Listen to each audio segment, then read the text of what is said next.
기도합니다. 사랑하는 성도 여러분, 추위와 고생 가운데 한 주간을 보내시다 1월의 마지막 주일을 맞아 성전에 모여 하나님을 예배하니 마음이 어떠십니까? 참 좋습니다. 오늘도 믿음으로 고백하는 모든 주의 종들 가운데 하나님의 은혜와 평강이 함께하기를 주님의 이름으로 축복합니다. 우리가 가장 어려워하는 인생의 과제가 있습니다. 그거는 인간관계입니다. 사람만큼 어려운 숙제가 없는 것 같습니다. 그렇다면 왜 사람이 사람을 만나는데 어려울까? 말이 안 통해서 어려울까요? 라고 말할 수 있겠지만 그 말보다 더 어려운 것은 그 사람과 말을 해도 변하지 않는 한결같은 태도 때문입니다. 사람들은 각자의 고집을 가지고 있어요. 근데 이게 소신이 되면은 사람 안 바뀝니다. 그래서 안 바뀌는 사람과 대화를 하다 보니 자꾸 지쳐가고 어려움을 느끼는 것 같습니다. 하지만 고집센 사람, 변하지 않을 것 같은 사람이라 할지라도 예수님을 만나면 변하게 될 줄 믿으시길 바랍니다. 복음은 모든 것을 가능하게 하는 능력이기에 주님의 말씀 앞에서 변화받지 못할 사람은 아무도 없는 것입니다. 그렇게 변화받은 사람들이 등장하는 영화를 한번 좀 소개할까요? 영화 신의 악단입니다. 우리 성도 여러분, 이 영화 요즘 역주행이라 그래서 많이 뉴스에 지금 나오고 있습니다.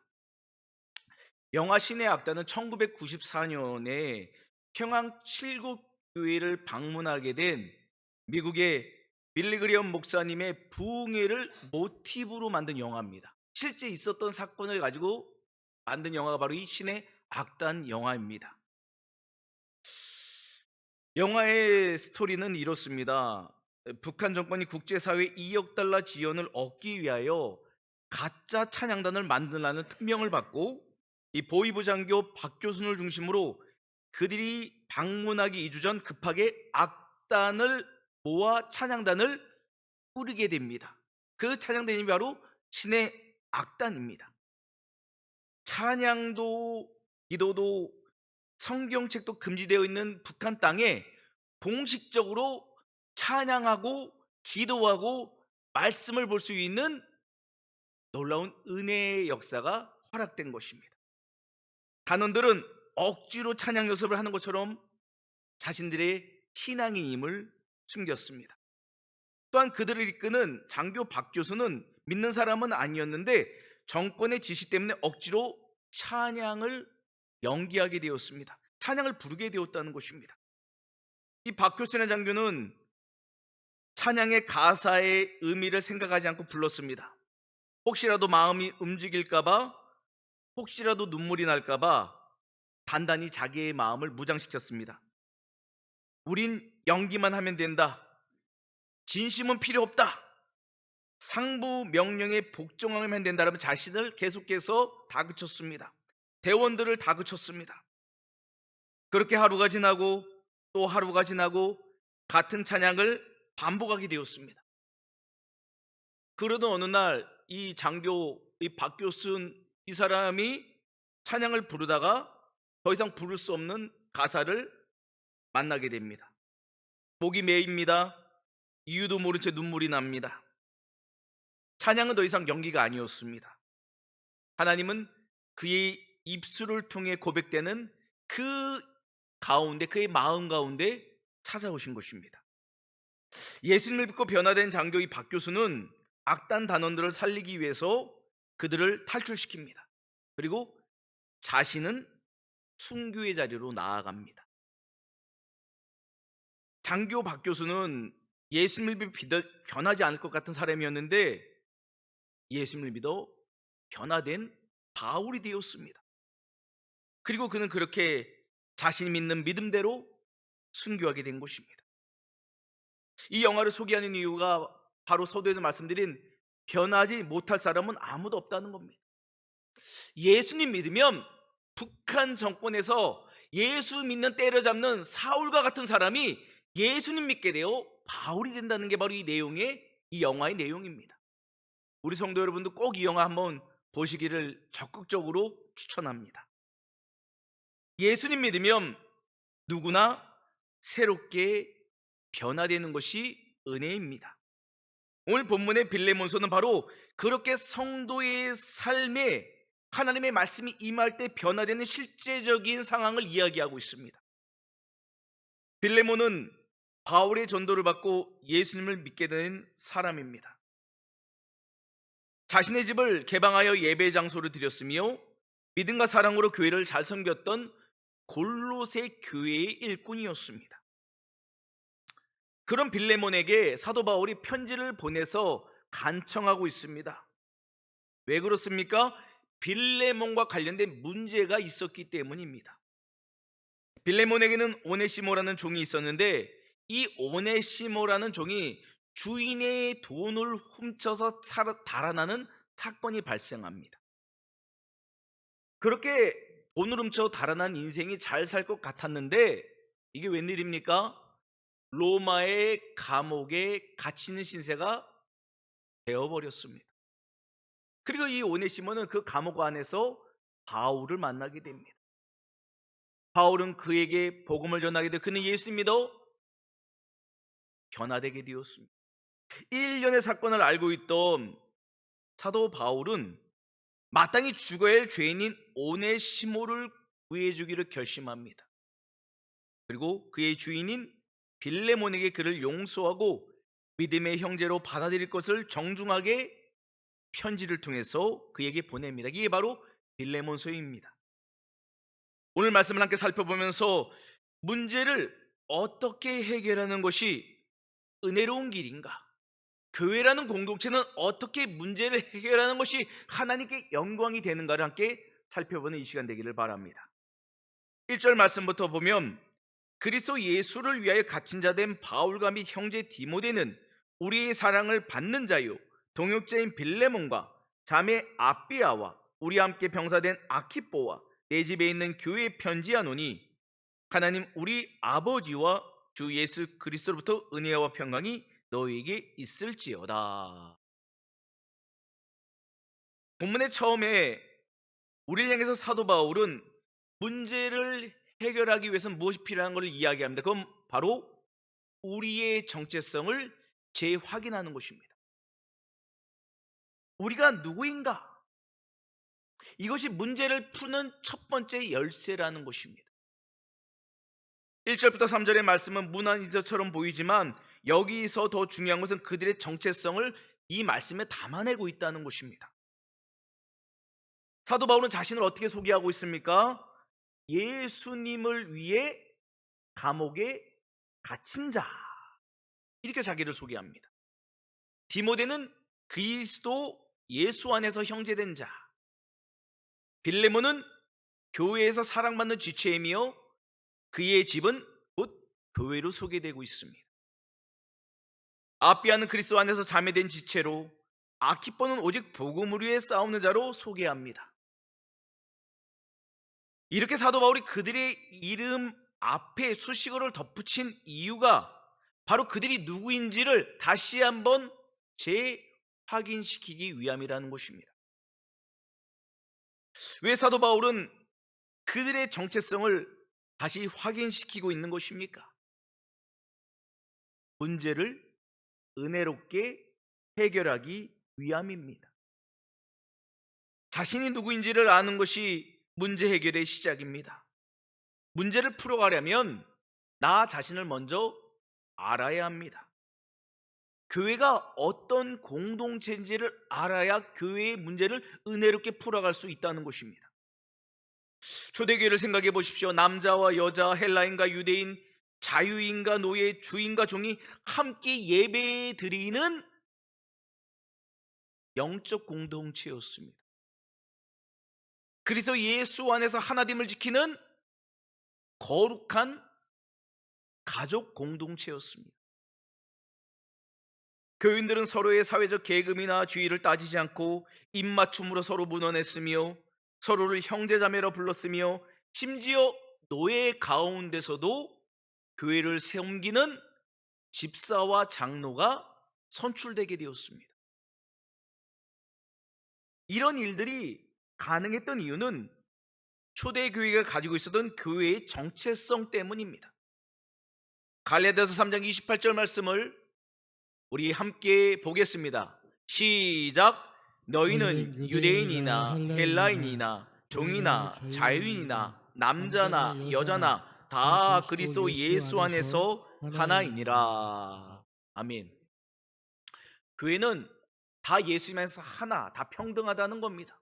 우월한 존재는 없어요. 목사라서 우월한 게 아닙니다. 어떤 직분을 갖고 우월한 게 아니에요. 우리는 서로의 주인 직임으로 교회를 세우는 공동체로 부름받았을 뿐이라는 것이죠. 그래서 교회 안에는 이런 계급과 신분과 물질의 부유함으로 차별할 수가 없다는 것입니다. 살아온 배경도 다르고 가문도 다르고 형편 모두 달랐지만 교회라는 울타리 안에서 그들은 서로 영적 가족이 되었던 것입니다. 이게 바로 교회입니다. 교회는 예수님 때문에 하나가 될 수 있는 공동체라는 거예요. 다른 것으로 하나 되는 게 아닙니다. 교회는 예수님 때문에 하나가 되는 영적 공동체인 줄 믿으시길 바랍니다. 이거를 기억해야 돼요. 이 정체성을 믿어야 됩니다. 이걸 자꾸 상실하니 자꾸 교회가 깨어져 가고 관계가 깨어져 가고, 깨어진 것을 또 봉합할 수도 없는 이유도 우리가 누구인지를 잊어버리기 때문이라는 거죠. 우리의 정체성을 깨닫는 것이 문제 해결의 시작인 것입니다. 그래서 사도 바울은 빌레몬에게 이 편지를 통해서 우리가 주 안에서 한 가족임을 잊지 말라고 이야기하고 있는 것입니다. 빌레몬, 당신에게 오네시모라는 종이 있지만 그도 주 안에서 한 형제, 한 가족임을 상기시키고 있다는 것입니다. 사울이 설명하는 교회의 정체성은 또 우리가 들어야 할 교회의 정체성입니다. 우리는 예수님 때문에 하나가 될 수밖에 없습니다. 우리는 예수님 안에서 형제 자매인 영적 가족이라는 것입니다. 가족끼리는 다투더라도 화해합니다. 왜냐하면 가족이기 때문이에요. 가족이라는 울타리 안에 있기 때문에 모든 것이 용납될 수 있는 것입니다. 가족끼리는 서로 품어주는 것입니다.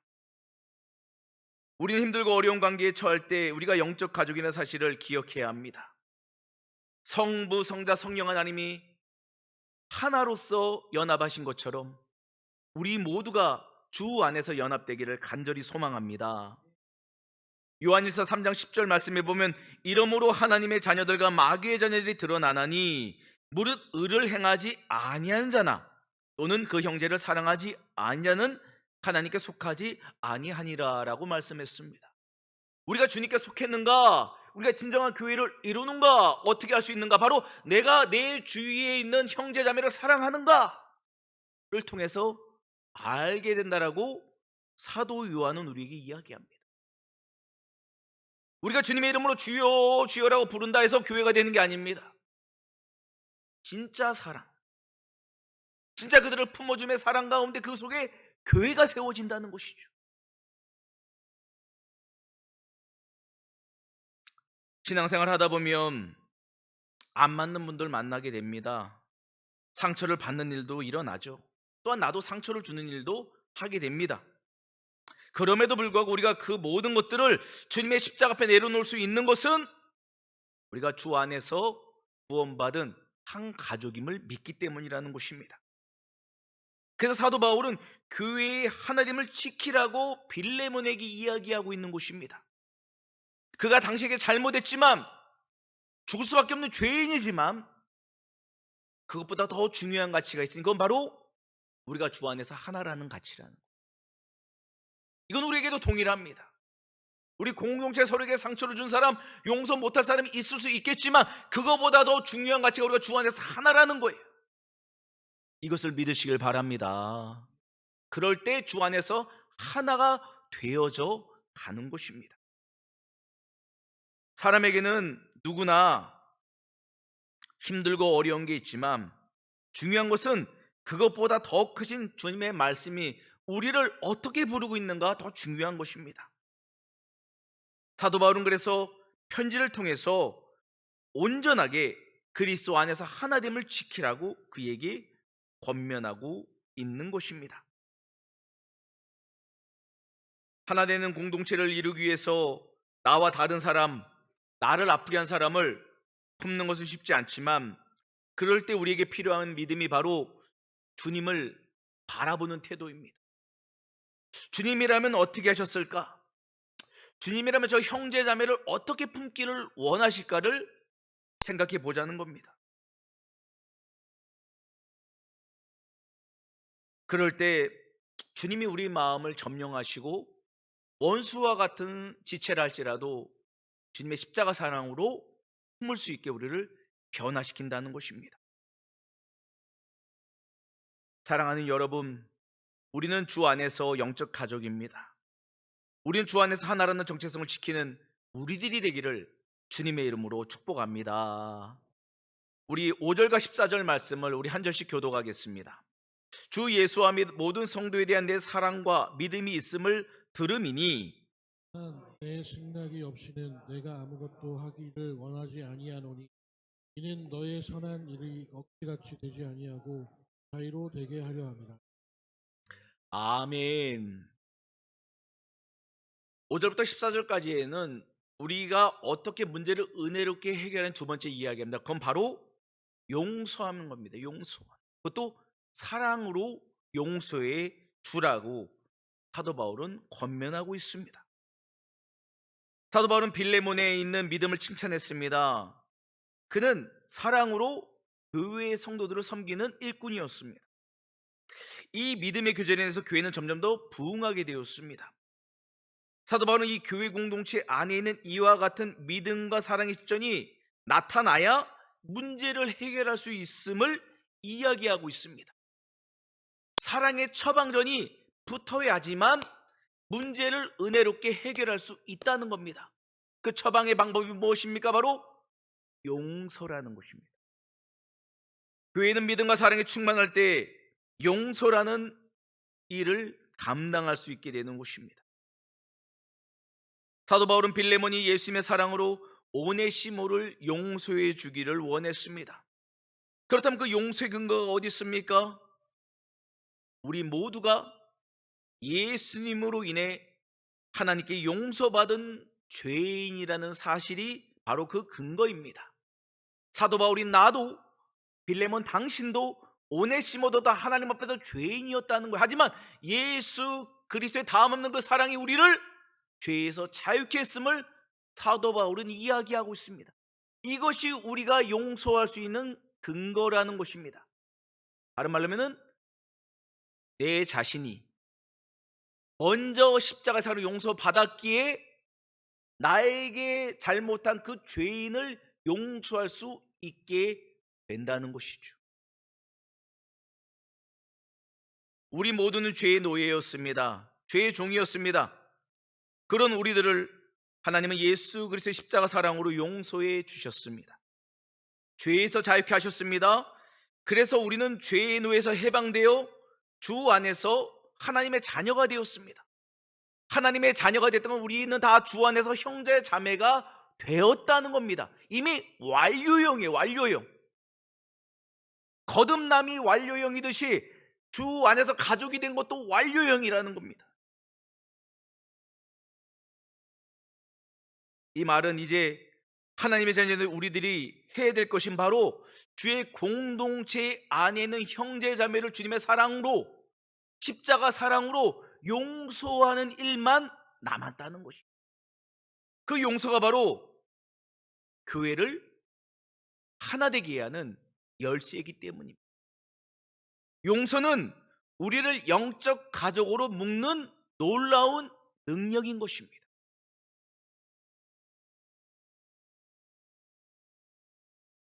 크리스 캐리어라는 8살 때 학교를 마치고 돌아오는 길이었습니다. 그는 유괴를 당합니다. 유괴를 당해서 근거리에서 총을 맞게 되었습니다. 그는 플로리다 한 숲에 버려지게 됩니다. 그 일로 크리스는 한쪽 시력을 잃게 되고 몸을 움직일 수 없는, 운동을 할 수 없는 상태에 빠지게 됩니다. 여론에서는 그가 살아남은 것이 기적이라고 이야기했지만 이 아이의 마음 안에는 분노가 끊임없이 일어났습니다. 그렇게 나이가 들어가는데 하루는 복음을 전해 듣게 됩니다. 예수님의 사랑을 깨닫게 되었습니다. 그리고 그는 새롭게 변화되기 시작했습니다. 그는 자신에게 있었던 악몽 같은 지난 일들을 저주가 아니라 새로운 은혜로 해석하기 시작한 것입니다. 그렇게 22년이 지났습니다. 어느 날 크리스를 유괴했던 사람이 잡혔습니다. 그의 이름은 데이빗 맥앨리스터라는 사람이었습니다. 이 사람은 이 크리스라는 아이가 있었던 집의 운전수였습니다. 근데 그가 음주 문제로 인해서 해고되었기 때문에 그는 안갚음 때문에 이 크리스를 유괴한 것입니다. 오히려 크리스는 이 데이빗을 찾아갔습니다. 데이빗이라는 이 할아버지는 이미 병들어 앙상할 뼈만 남은 노인이 되어 외롭게 죽을 날만을 기다리고 있었습니다. 데이빗은 크리스에게 그런 짓을 저질러서 미안하다고 사과했습니다. 크리스는 이미 용서했다라고 말했습니다. 그 외에도 크리스는 여러 번 그를 찾아갔습니다. 그냥 찾아가지 않고 이 크리스는 자신의 아내와 딸들을 이 데이빗, 자기 유괴범에게 소개해 줬어요. 마지막 남은 그의 인생 가운데 복음을 전했습니다.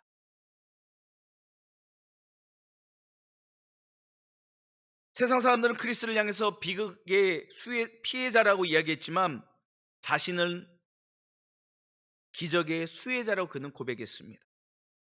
그러면서 그는 이런 말을 합니다. 큰 축복을 받은 사람은 바로 저입니다. 어떻게 그를 용서했느냐 하며 이해하지 못하는 사람들이 많습니다.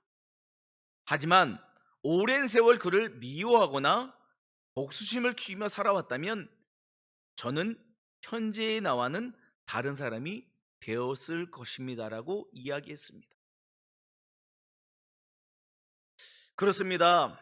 누군가 나에게 잘못을 저질렀을 때 우리가 복수를 선택한다는 것은 우리 삶을 분노로 끊임없이 불태운다는 것입니다. 그리고 안갚음을 했다 하더라도 남는 것은 공허함뿐입니다. 그것은 진정한 복수가 될 수 없습니다. 하지만 십자가의 용서는 우리를 앞으로 나아가게 합니다. 미래를 꿈꾸게 합니다. 우리를 따뜻하게 변화시킵니다. 기쁨으로 충만하게 채웁니다. 진정한 자유를 누리게 합니다. 우리가 왜 용서하지 못할까요? 주일 예배를 그렇게 드리고 새벽 예배를 그렇게 드리고 신앙생활 그렇게 오래 했는데 왜 우리는 용서하지 못할까요? 혹시 우리가 우리가 죽을 수밖에 없는 죄인이었음을 잊고 있는 거 아닙니까? 십자가의 사랑은 신의 악단이 나는 장교 박교순도 변화시키는데 하물며 우리를 변화시키지 못할까요? 아닙니다. 십자가 복음은 우리도 변화시킵니다. 다시 한번 우리는 주님의 말씀 앞에서 우리의 죄인됨을 철저히 깨닫고 회개로 나아가기를 바랍니다. 회개로 주님의 용서의 사랑을 덧입기를 바랍니다. 주님의 용서의 사랑을 믿는다면 이제 우리에게 상처 준 그 사람을 용서해 주시기를 주님의 이름으로 권면합니다. 그 행함이 우리 영혼을 자유케 하고 우리 삶을 미래로 이끌어가게 될 것입니다. 주님은 우리 교회가 십자가 사랑으로 용서하는 공동체가 되기를 기대하십니다. 우리는 주님의 십자가 사랑으로 용서하는 주님의 교회를 세워야만 합니다.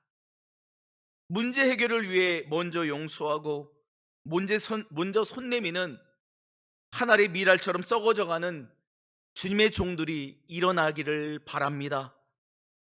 말씀을 맺도록 하겠습니다. 빌레몬서는 용서받고 은혜로 구원받은 사랑에 빚진 사람이 또 다른 죄인에 대해 어떤 태도를 지녀야 할지를 우리에게 교훈하고 있습니다. 빌레몬은 오네시모를 형제로 받아들였습니다. 그를 용서했습니다. 그들은 교회의 하나됨을 지켰습니다. 우리는 새해를 맞아서 다시 한번 문제를 은혜롭게 해결하는 거룩한 메신저가 되기를 바랍니다. 한 형제자매임을 기억하고 믿음과 사랑으로 먼저 용서하고 회개하는 거룩한 승리자가 다 되기를 주님의 이름으로 축원합니다. 아멘. 이제 우리가 찬양